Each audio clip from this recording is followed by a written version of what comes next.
So, I was supposed to film this video, oh my God, 2 weeks ago, and I'm filming it today because I have to take back my library books tomorrow.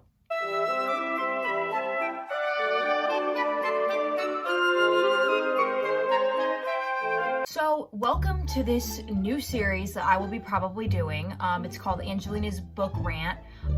It sounds exactly how you think it is. I'm just going to rant about books.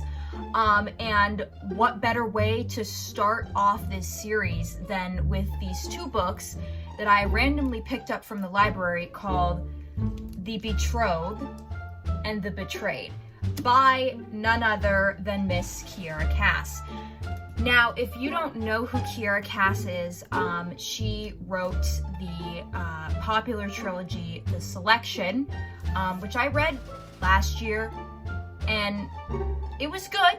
It was good. I mean, I don't think I'd read it again, but I was there for the ride. So I saw these in the library, and I was like, you know what? I think I will pick these up because her writing wasn't bad or anything. And her vibe is very princessy. I also read The Siren by her, which actually was one of my favorite books by her. So I read that, and then I decided to pick up these two. And let me tell you, these two books were quite interesting. So I need you to grab a snack, grab a drink, get your Nutri-Grain bar, and get your Sprite. Because Jaylee, I'm talking to you, get your Sprite. Basically, we're going to start off with the first book, which is called The Betrothed, and it is about a girl named Hollis who she's basically lived her life in the court, and she has been trying to win the appeal, try to make King Jameson fall in love with her. And, you know, actually, things are going very well for her. She succeeds, and Jameson is like, okay, I have known you for, I actually don't know how long he knew her for. I think it was a while. So he's like, okay, I like you, I want to marry you, because, you know, that was just how it was in ye olden days. So he's like, I'm gonna marry you, and she's like, oh my gosh, yay! I literally have been dreaming of this my whole life.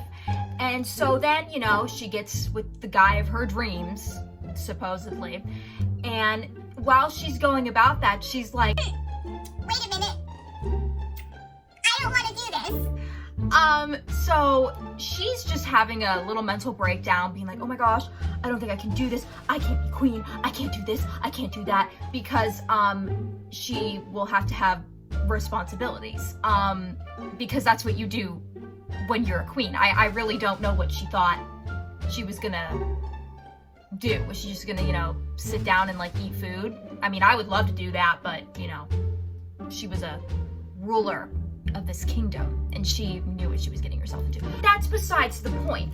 So then this family from another neighboring kingdom, I don't know, I guess they got bad blood or something, I don't remember, shows up, and lo and behold, there's this family who King Jameson is going to house. And Hollis is there, and she walks in the room, and who does she stumble upon? A blonde boy named Silas. Because you know why? Blonde men make the world go round. I've said it, and I will say it again. Now I want you to keep that phrase in your head, fresh in your little noggin for a minute, okay?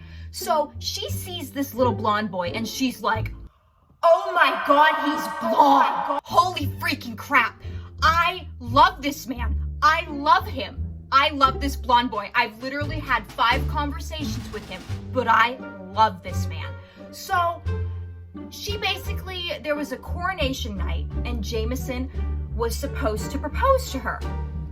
And she meets him in a room, and she's like, hey, so, I really don't like you anymore.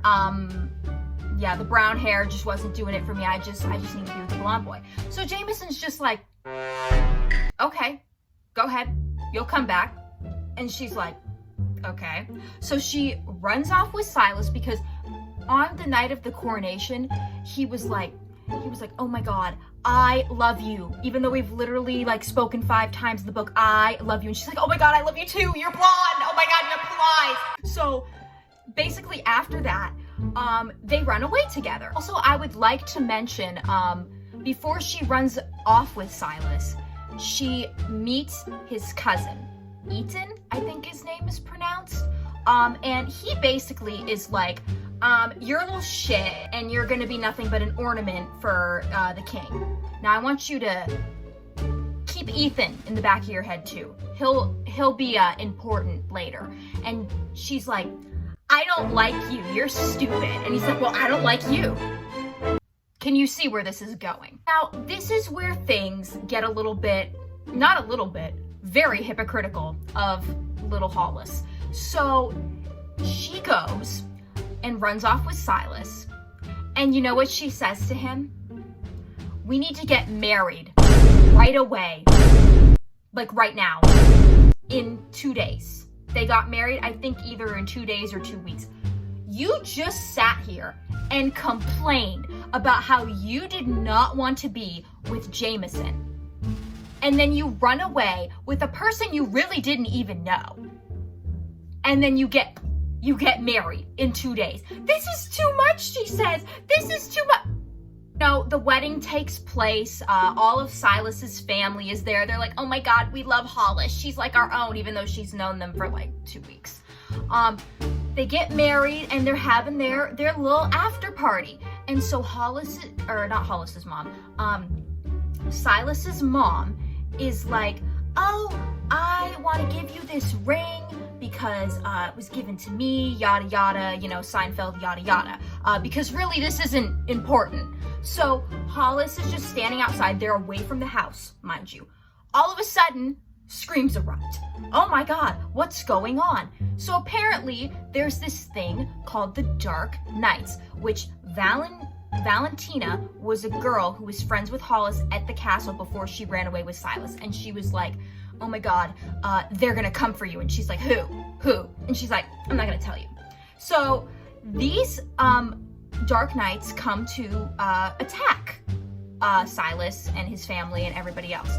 And you want to know what happens? You would think that the blonde boy, he'd save everybody. Everything would be fine.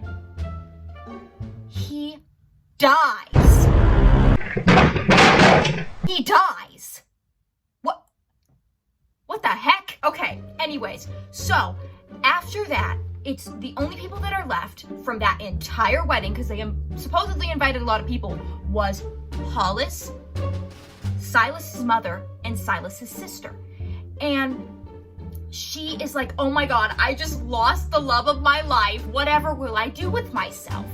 So that's pretty much what book 1 was. So the way that book 2 ends off is Hollis and Silas's remaining family decides to go to visit Silas's family, which is Ethan. Remember I told you to keep him in the back of your head? So now they go to that, and book 2 basically picks right up where they're in the carriage to go to Ethan's estate home. So now we get to the point where things are not really going to make sense for Silas to be in the book, and you'll see why in a minute. So basically, Hollis and Silas's remaining family go to Ethan, and Ethan sees them and he's like, oh my God, Hollis, what the freak are you doing here? And she's like, I just lost my husband. And Ethan's like, okay, didn't you just marry him? And then he's like, okay, well, just don't talk to me because you're stupid. And she's like, you're stupid.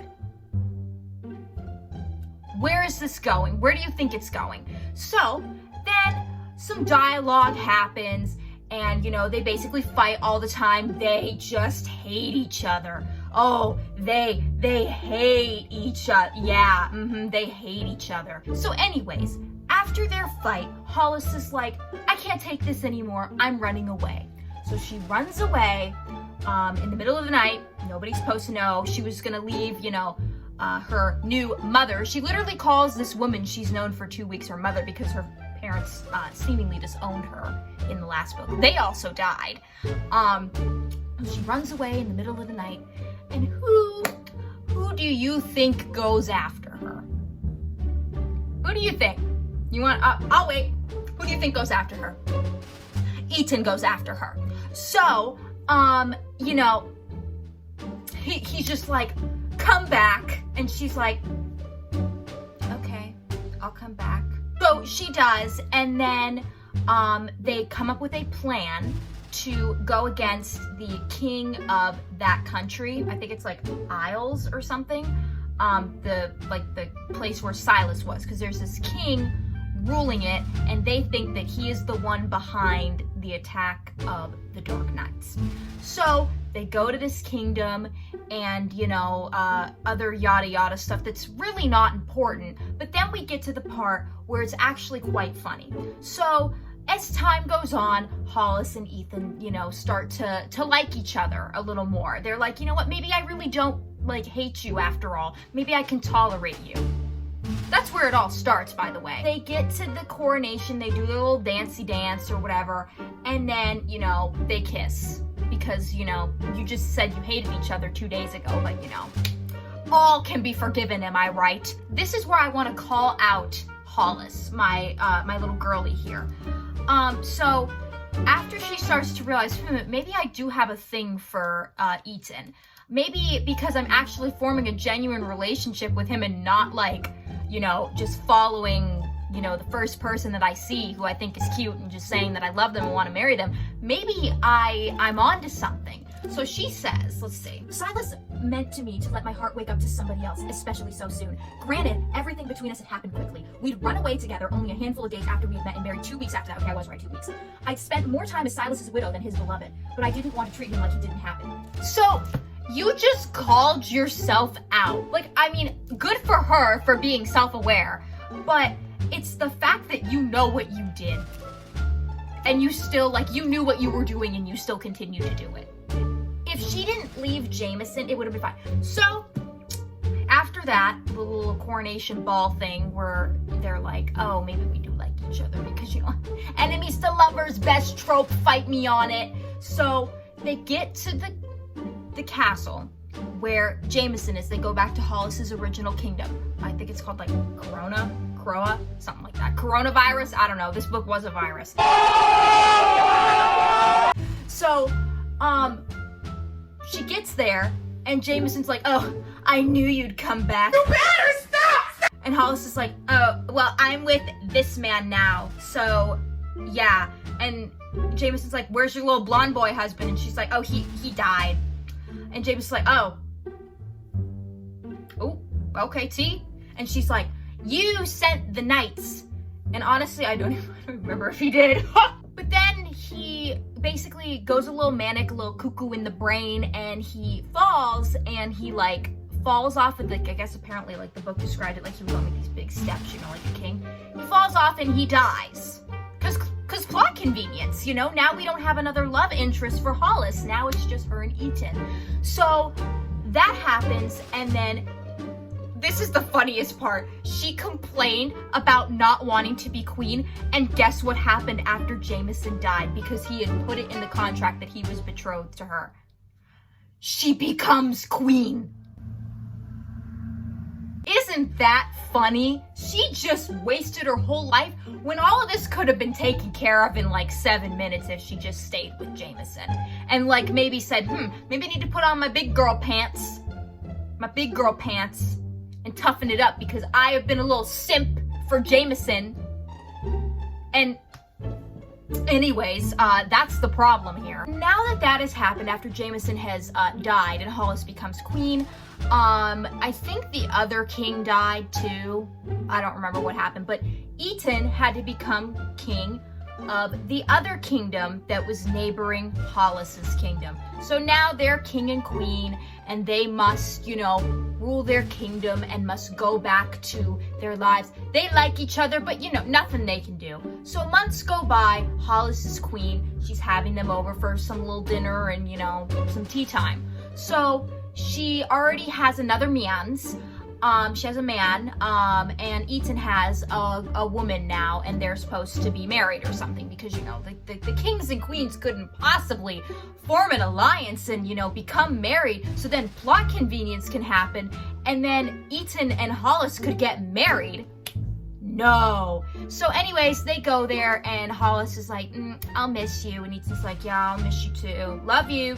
So then they're staying at the castle, and the two people that were supposed to marry Hollis and Ethan, you know, Hollis's boy and then Ethan's girl, they ran away together and started dating.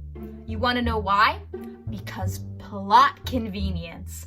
That's why. So then Hollis and Ethan are like, oh my goodness, whatever will we do? And then Hollis is like, wait a minute. Let me think about it. Let me say to you, what if there is no boundaries? We could make one kingdom together. So then I can marry you.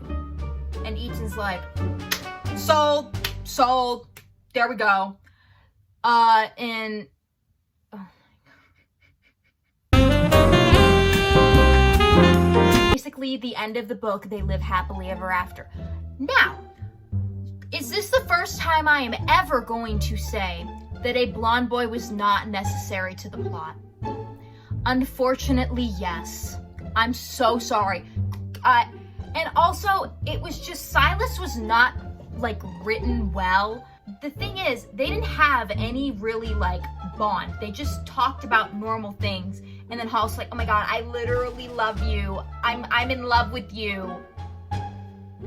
Sweetheart. Come on. So my thing is that if Ethan and Hollis's story was actually pretty solid, I'm not going to lie, it was not bad.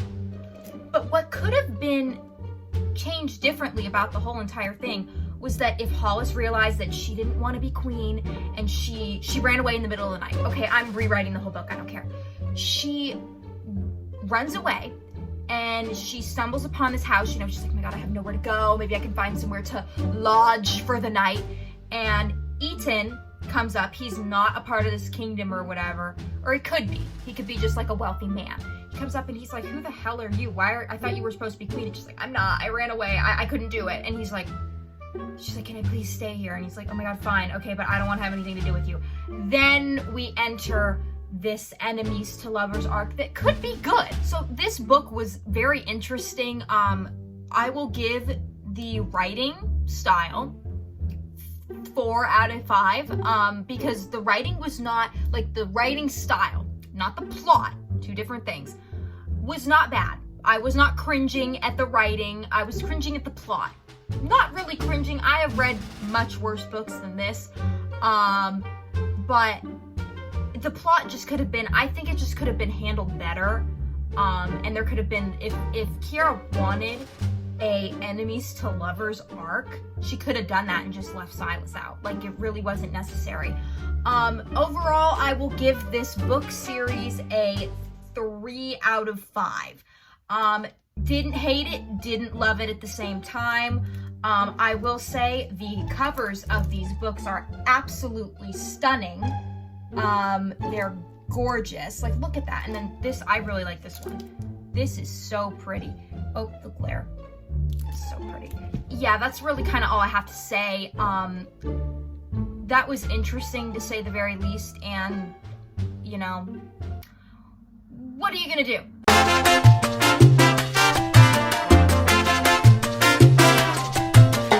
I'm still pissed that Holding Up the Universe has a 4.3 stars on Goodreads, and it is the shittiest book I have ever read. I will never read that book again. I will make a video discussing that. I read that like a year and a half ago, and I still remember everything. That was so cringe. Oh my God, it was cringe thinking about it. Okay, I have to end the video now. I need to finish studying for my finals, but I had to make these videos because Girly has to drop the books off at the library tomorrow.